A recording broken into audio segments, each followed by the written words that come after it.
Demigods and mortal beings, welcome back to our Percy Jackson and the Olympians breakdown series on Disney Plus. I'm your guide through the twists and turns that fake launch. And today, we're unraveling the mythological madness of episode 4.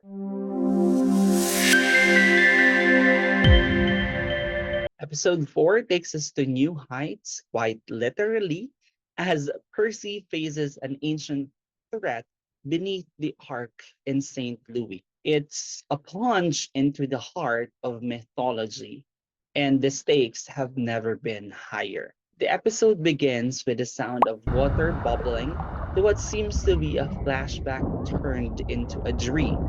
We see a young Percy and his mother Sally in a swimming pool with the beautiful New York skyline.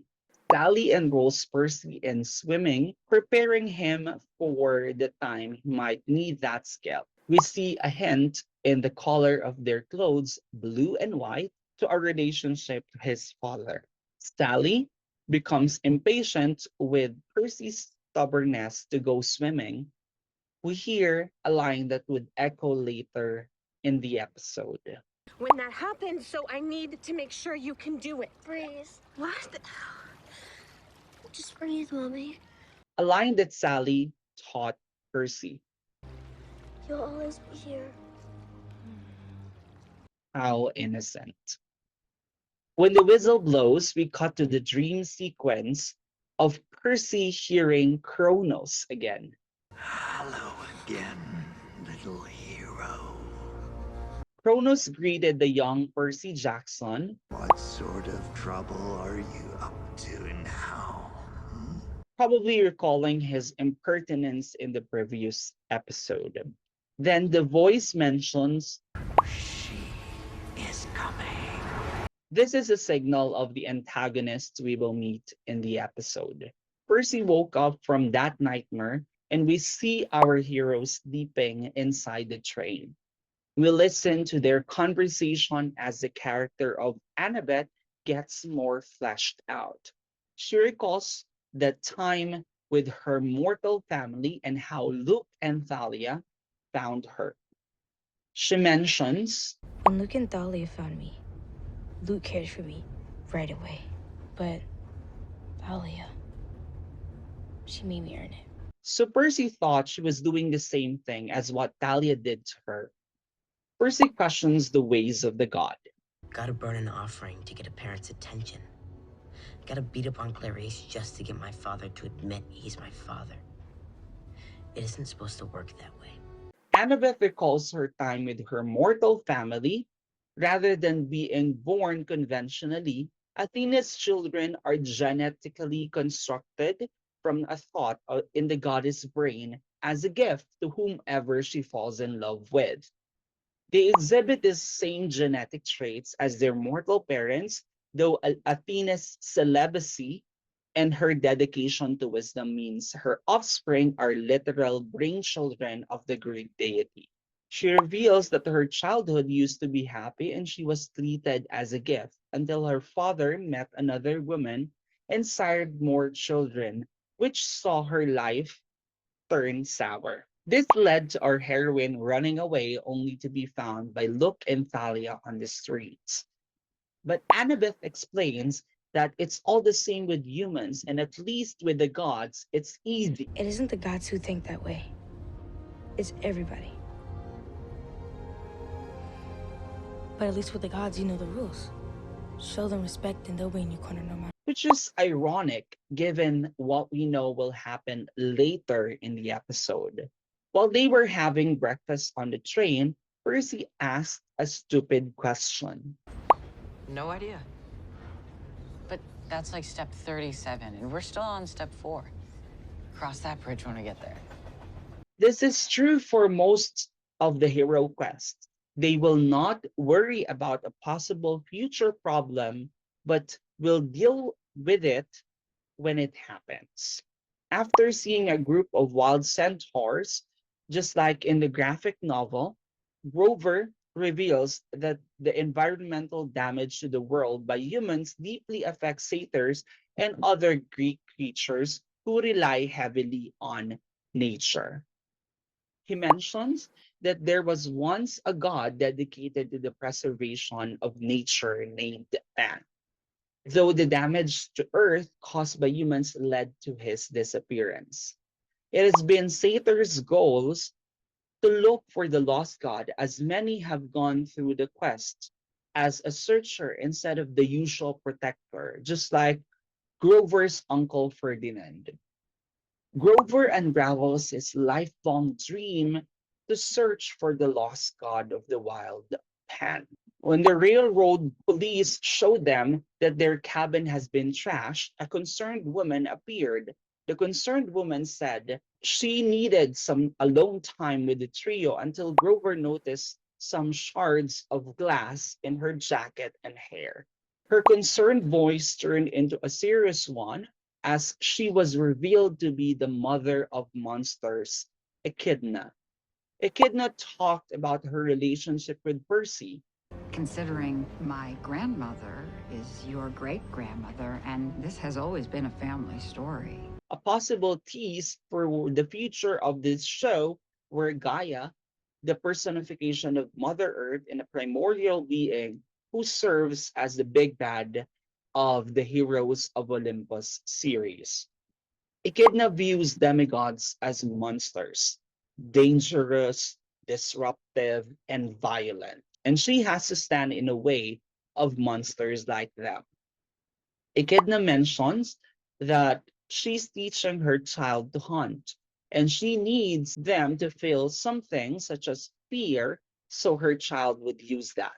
She constantly refers to the creature in the pet carrier bag as a girl. She's just a pup now. Bless her heart. Today, you will be her prey. The creature opened the bag and stung Percy. The creature started chasing them on the train, and we can see another instance of the mist as the mortal family sees a chihuahua instead. Annabeth locked the door with some chains and they escaped. They found themselves in downtown St. Louis in Missouri, and the trio finds a shelter to hold up, the Gateway Ark. Annabeth brings Percy and Grover to the Ark as sanctuary, claiming monsters cannot enter the temple. In the show, it is heavily implied that Eros Ardanon has been one of the demigod children of Athena. We see a puddle of water reflecting the gateway arc, a foreshadowing of what will happen later. We enter the ark and see some exhibits depicting hunt. Grover didn't like seeing humans mess with animals. Just because we're prey doesn't mean we need to be helpless. Then we see development in Percy and Annabeth's relationship. Percy jokingly depicts Athena. Be right down, just going to the potty. Nice. I have a gift. However, we can see that Percy is getting paler and paler as time goes on. As the poison takes effect, Grover and Annabeth takes Percy to the fountain and soak him, hoping that it will cure him like it was in the camp. Yes, it was water, albeit not salt water. Suddenly, we hear a car crash and tires screeching, and Echidna appears. While they were rushing inside the gateway arc, Echidna eerily whispered something to Annabeth that only she could hear.